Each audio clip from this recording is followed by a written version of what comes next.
সাবেক প্রধানমন্ত্রী শেখ হাসিনার আরও একটি অডিও ফাঁস হয়েছে এবং অতীতে যে কয়টি তার যে বক্তব্য, সকল বক্তব্যের চাইতে এবারের যে অডিওটি, এটি মনস্তাত্ত্বিক বিশ্লেষণে বর্তমান বাংলাদেশের রাজনৈতিক যে পরিবেশ পরিস্থিতি সেটা আন্দাজ করা এবং আগামীতে আওয়ামী লীগের নেতৃত্ব, রাজনীতি এবং সেই রাজনীতিতে শেখ হাসিনার গুরুত্ব কতটুকু, এই বিষয়গুলো আন্দাজ করার যদি কেউ চেষ্টা করেন খুব সহজেই এই অডিও ক্লিপ থেকে বুঝতে পারবেন।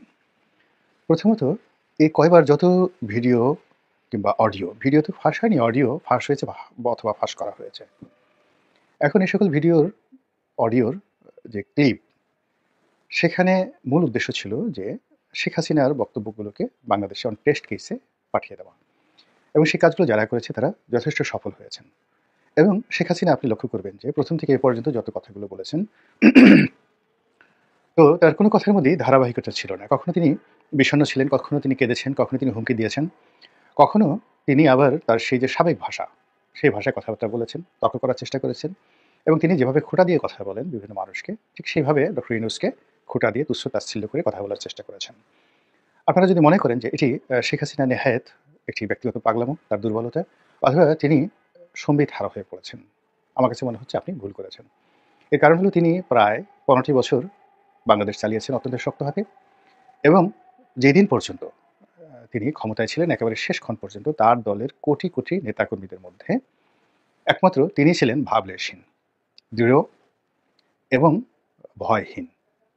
তার সঙ্গে যারা ছিলেন সেনা কর্মকর্তা, সিভিল সার্ভিসের কর্মকর্তা থেকে শুরু করে আরও অনেকেই, তারা ভয়ে কম্পমান ছিলেন। রাজনৈতিক যে সকল নেতৃবৃন্দ সেখানে ছিলেন তাদের হাঁটু কাঁপছিল, কিন্তু তিনি একেবারে শেষক্ষণ পর্যন্ত অত্যন্ত দৃঢ়তার সঙ্গে দাঁড়িয়েছিলেন, সবাইকে সান্ত্বনা দিয়েছেন, এবং তার মধ্যে ভয়, অনুশোচনা, আতঙ্ক কোনো রকম তার বডি ল্যাঙ্গুয়েজে ফুটে ওঠেনি।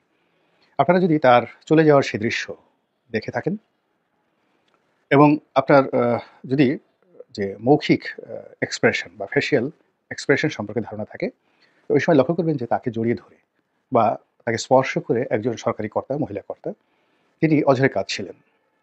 কিন্তু এই ঘটনায় শেখ হাসিনা একটু বিচলিত না হয়ে তাকে সান্ত্বনাও দেননি, বরং খুব দৃঢ়তার সঙ্গে তিনি তাকে বোঝানোর চেষ্টা করেছেন যে তিনি যাচ্ছেন, আবার তিনি ফিরে আসবেন।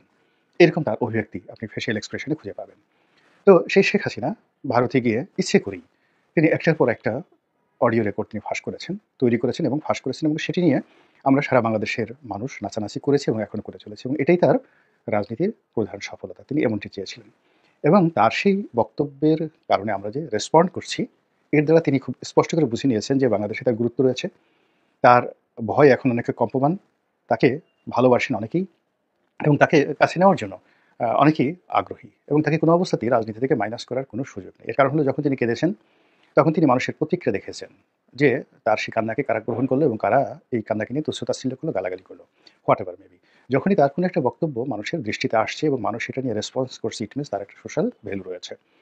আবার ধরুন যখন তিনি হুমকি দিচ্ছেন যে আমি টুস করে ঢুকে পড়বো, এবং তার সেই টুস করে ঢুকে পড়া নিয়ে যখন আমরা আলাপ করছি, আলোচনা করছি, তিনি ধরে নিচ্ছেন যে তাকে ভয় পাওয়া হচ্ছে। তারপর তাকে কেন্দ্র করে আমাদের রাজনৈতিক অঙ্গন, তারপর সরকার যারা চালাচ্ছেন তারা, সমন্বয়ক, ছাত্ররা প্রায় প্রতি মুহূর্তেই যে প্রতিক্রিয়া ব্যক্ত করছে, এবং গত 5 মাসে অন্তত 50টি অ্যাঙ্গেলে তাকে নিয়ে সরকার, রাষ্ট্র, সরকারি কর্মকর্তা, তারপরে এখন যারা উপদেষ্টা রয়েছেন তারা, এবং সর্বোপরি রাজনৈতিক নেতৃবৃন্দ রয়েছেন, শেখ হাসিনাকে নিয়ে এবং আওয়ামী লীগকে নিয়ে অন্তত 50 বার তাদের সিদ্ধান্ত পরিবর্তন করেছেন, চিন্তা পরিবর্তন করেছেন, ভাষা পরিবর্তন করেছেন, এবং অনেকগুলো সিদ্ধান্ত পরিবর্তন করতে তারা বাধ্য হয়েছেন। যেমন ধরুন শাহাবুদ্দিন চুপ্পুকে সরিয়ে দেওয়া,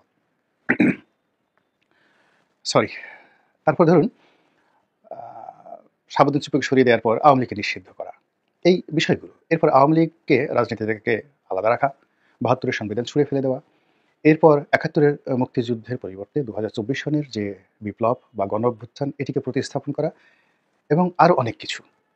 কোনোটাই কিন্তু কোনো আপনজন ছিলেন তারা সবাই পলাতক অথবা জেলে গিয়েছেন, এবং তার নামে সারা বাংলাদেশে যে মামলা হয়েছে, মোকদ্দমা হয়েছে, এবং তার সঙ্গে সঙ্গে তার অতীত রেকর্ড, অর্থাৎ 1975 সালের 15 আগস্টে তার উপর এবং তার পরিবারের উপরে যে নির্মম ঘটনা ঘটেছে, সেই নির্মম ঘটনা যদি আপনার আমার জীবনে ঘটতো, আমরা জীবনে কথা বলতে পারতাম না, বোকা হয়ে যেতাম, বোবা হয়ে যেতাম।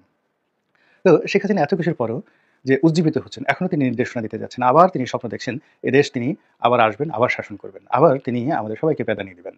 কাজী তার এই যে তু চিজ বড়ি খায় মাস্ত মাস্ত, এই চিজ কেয়া হায়, কাকে তিনি এই চিজ বললেন। তারপর এই চিজের সঙ্গে যে মাস্ত ফুর্তি করা যায়, এই ফুর্তি তিনি কাদের সঙ্গে করবেন, অর্থাৎ জনগণের সঙ্গে, তার প্রতিপক্ষের সঙ্গে, নাকি ডক্টর মোহাম্মদ ইউনূসের সঙ্গে। আপনাদের হয়তো অনেকেই মনে আছে যে তিনি খুব রূঢ় এবং নিষ্ঠুর সিদ্ধান্ত নেওয়ার পূর্বে তিনি গান গান, এবং এই কথা আমরা জেনেছি জনাব সোহেল তাজের একটি বক্তব্য থেকে। এবং তিনি সোহেল তাজকে গান শুনিয়েছিলেন টেলিফোনে বহু বছর আগে, এবং সেই গানের ভয়াবহতা যে কতটা নির্মম ছিল সোহেল তাজের জীবনে এবং তার পরিবারের উপর, এটি সোহেল তাজ ব্যাখ্যা করার চেষ্টা করেছেন। এখন সোহেল তাজকে টেলিফোনে তিনি যে গান শুনিয়েছেন, এখন সেই গানটি তিনি কাকে শোনালেন? আওয়ামী লীগের নেতাকর্মীদেরকে, যারা তার সঙ্গে বেইমানি করেছে, নাকি তার বিশ্বস্ত আমলা কামলা, যারা তার কথা শুনেনি এবং তার সাথে বেইমানি করেছে, নাকি ডক্টর মোহাম্মদ ইউনূস, নাকি বিএনপি, নাকি জামাত?